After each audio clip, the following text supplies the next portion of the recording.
Scale কমেন্টের জন্য আমাদের কি করতে হবে, আমরা প্রথমে একটা ওয়াল ধরো, এরকম একটা ওয়ালের মাঝখানে একটা দরজা, এই দরজাটা আমরা একটা ডোর মডেল বসাবো ক্যাডের।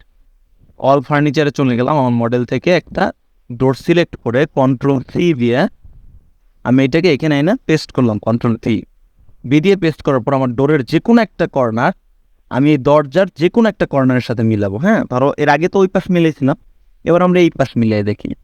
এটা মুভ কমেন্ট, কিন্তু এটা সিলেক্ট করার পরে এম এন্টার, এম এন্টার, তারপরে এই কর্নারটা ধরে আমি এখানে বসাই দিলাম, মুভ কমেন্ট ধরে আমি এই কর্নার মিলাইলাম। এখন হচ্ছে আমি স্কেল কমেন্ট করব, এটাকে সিলেক্ট করলাম, সি এন্টার দেওয়ার পরে আমি এই কর্নারে ক্লিক করবো। এই কর্নারে কিন্তু যে কর্নার আমি মিলাইছি এই কর্নারে ক্লিক করলাম, ক্লিক করার পরে দেখবো যে আমার ইয়াটা বড় ছোট হওয়া শুরু করছে লাড়াইলে। এরপর দিব হচ্ছে আর এন্টার দিয়ে আবার এই কর্নারে ক্লিক করব, তারপরে এই যে কর্নারটা মিলে না ওই কর্নারটা ধরে যেখানে আমি মিলাবো ওখানে ক্লিক। ওকে, তিনটা হবে, এটা প্র্যাকটিস না করলে হবে না, ঠিক আছে? এটা বারবার প্র্যাকটিস করতে হবে, প্র্যাকটিস করার পরে হচ্ছে মিলবে। আচ্ছা, তারপরে আমরা দেখছিলাম হচ্ছে কপি কমেন্ট কীরকম।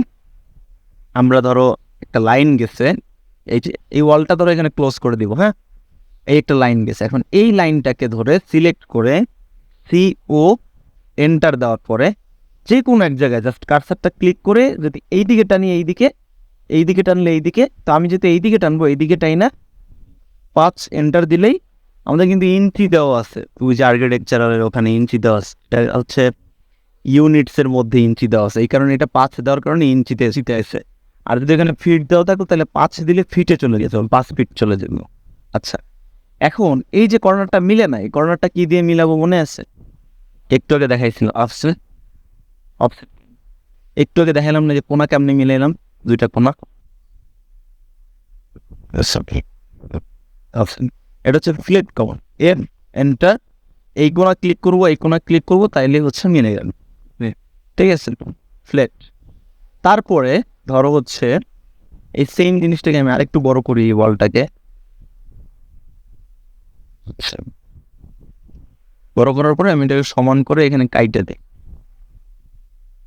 এখন আমার কাছে মনে হলো যে আমি এই ওয়ালটাতে একটা জানালা দিব, এই যে এই ওয়ালটাতে জানালাটা দেবো ঠিক মিডল বরাবর। আমি যখনই এই লাইনটার মাঝখানে আমি মাউসটা ধরতেছি সময় সে এই যে ত্রিভুজ দিয়ে সে বোঝাচ্ছে যে এটা মিড পয়েন্ট ক্লিক করে আমি একটা লাইন টানলাম। এখন এন্টার, এই লাইনটার এই পাশে 30 ইঞ্চি দিব, অফসেট কমেন্ট, এই পাশে 30 ইঞ্চি অফসেট করলাম, এই পাশে 30 ইঞ্চি অফসেট করলাম।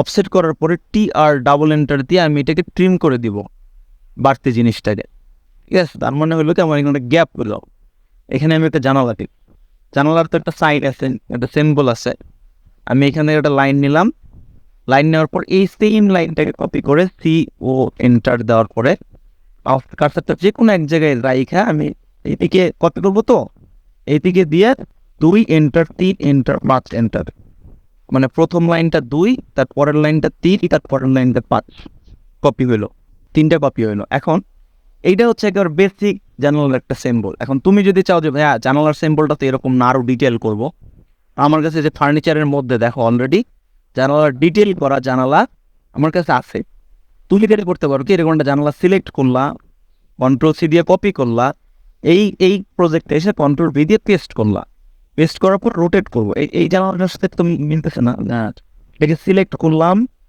RO এন্টার, ক্লিক করার পর ধরে এর নিচের দিকে টানার পরে দেখো রোটেট হয়ে গেছে আমার। তাহলে আমি এখন আবার সেম সিস্টেম এটা ডিলিট করে দিলাম, এই জানালাটা সিলেক্ট করে ডিলিট চাপ দিলে ডিলিট হয়ে যাবে, ঠিক আছে? এটাকে আবার এম এন্টার মুভ করব, এই কর্নারে ক্লিক করে এইখানে ক্লিক করে দিলাম, এটা অলরেডি 5 ফিট সাইজেরই ছিল, সে সাইজ অনুযায়ী মিলে গেছে। যদি সে না মিলতো তাহলে তারা হচ্ছে আমরা স্কেল করে নিতাম, ঠিক আছে? আচ্ছা, আমি আবার একটু দেখাই। ধরো মনে করো যে যদি আমাদের এটা ধরো জানালার সাথে এটা মিলতেছে না, জানালাটা বড় ছোট আছে, লাইন ইয়ার টাইনে নিচ্ছি, ওয়ানটা সিলেক্ট করলাম, SC এন্টার দেওয়ার পরে এই কর্নার মিলে আছে, এই কর্নার ক্লিক করলাম, ক্লিক করলেই দেখবো যে আমি টানলে এটা যে কোন দিকে মুভ হচ্ছে।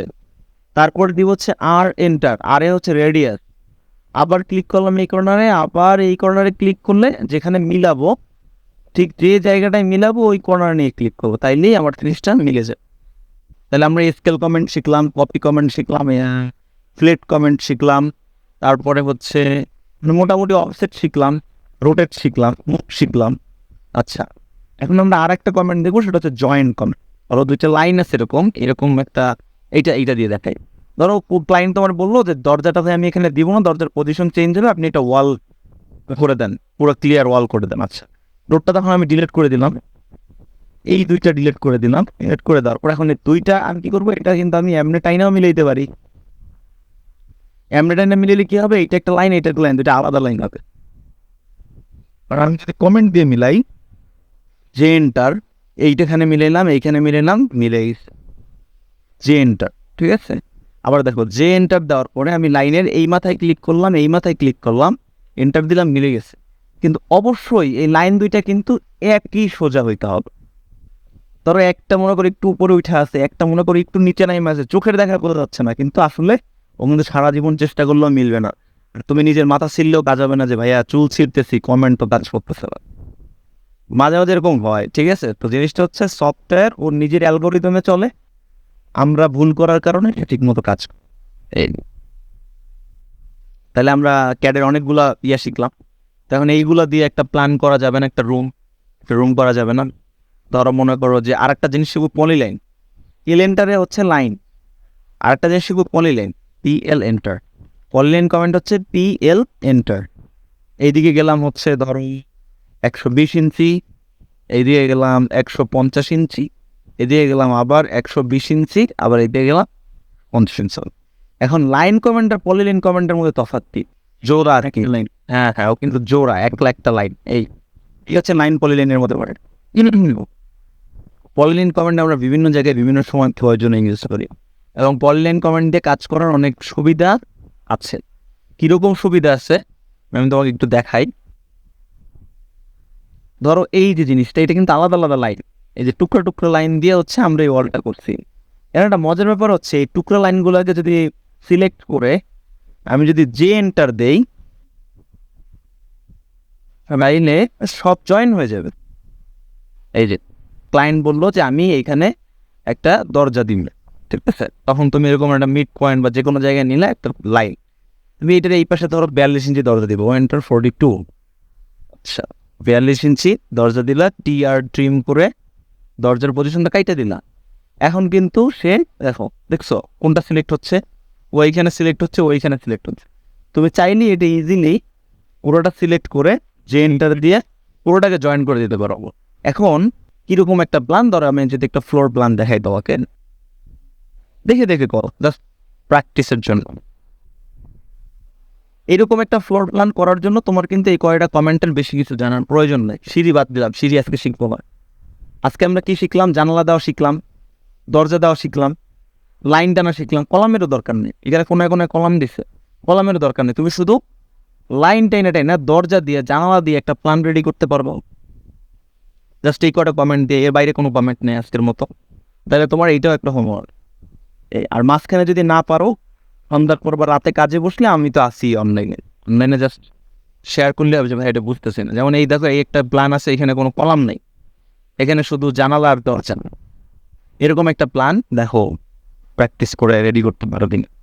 আর যে কোনো ধরনের ক্যাট ব্লক, ধরো এই যে আমার কাছে যে ক্যাট ব্লকটা আছে, এই ক্যাট ব্লকটা কিন্তু আমার একদিনে হয় নাই, এটা কিন্তু দীর্ঘদিন ডাউনলোড করতে করতে করতে করতে এখনও কিন্তু ডাউনলোড করতে থাকি আমি। প্রায় ডাউনলোড করবো কি, ধরো সোফা দরকার, তুমি জাস্ট গুগলে চলে যাবা, ব্রাউজার ওপেন করবা, লিখবা যে sofa cat block, sofa cat block লিখলেই দেখবা যে ক্যাট ব্লক অলরেডি চলে আসছে। এগুলো বেশিরভাগই ফ্রি, বুঝছো, খুব কমই আছে হচ্ছে যেগুলো টাকা দিয়ে পারচেস করতে হয়। ডাউনলোড ক্যাট ব্লক দিলেই দেখবা যে ডাউনলোড, মানে খুবই ইজি।